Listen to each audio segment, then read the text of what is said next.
HappyThumbsGaming. Booyakashaw!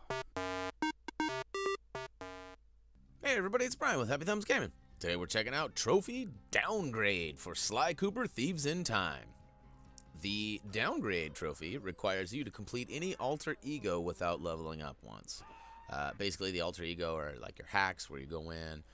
There are multiple ones that you could probably do this with, but we are going to go ahead and do this pretty close to the end of episode 1. I'm sure, like I said, you could do it anywhere along the way, but this is one of Murray's last missions here. We're going to go in and automatically he's going to end up helping Bentley.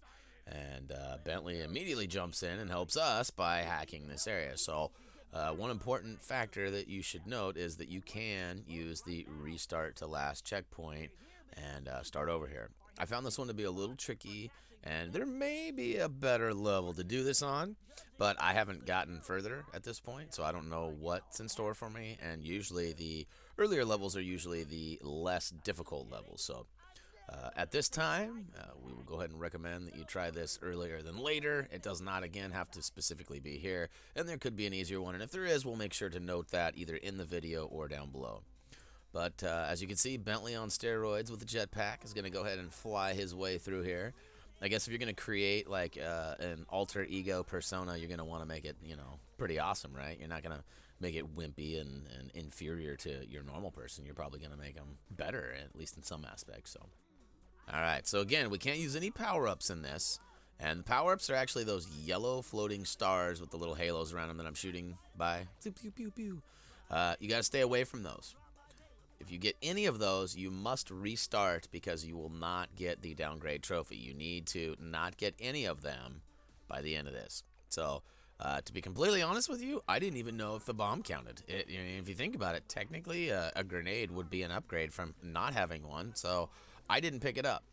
Now, you got to be strategic here. We follow a pretty good line, and feel free to use ours. There may be one that may suit you a little better, but basically, you want to stay away from those power-ups. Your priority is the purple bubbles, but you also got to worry about the eyeballs and other characters. So this is where it gets squirrely. You got to dance your way around those 3 and then slide under the 1. There's another spot coming up that's very similar to that. And, you know, that's my best advice. I was actually pressing and holding down the entire time I slid by that star. And you could kind of see me crouch down as here in a minute, I have the opposite direction. I'm going up and right there, woo! And I look like I'm jumping, you know, on a trampoline or something. I'm pew pew.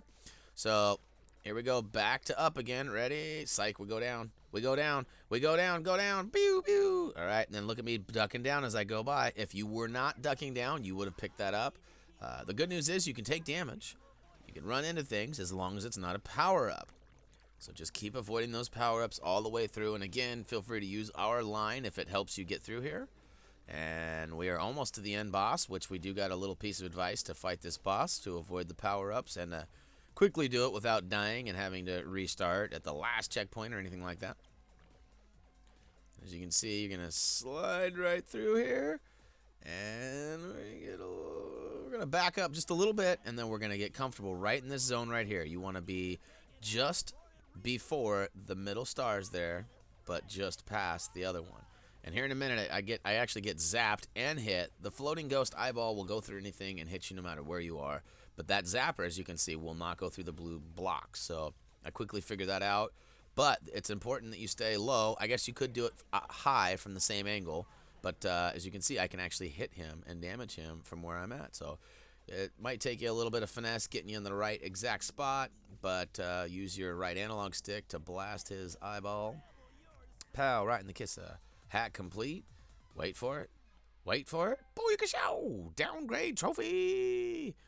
So, yeah. Not too hard, but yet at the same time, it is something that will take a little finesse and maybe a couple of restarts.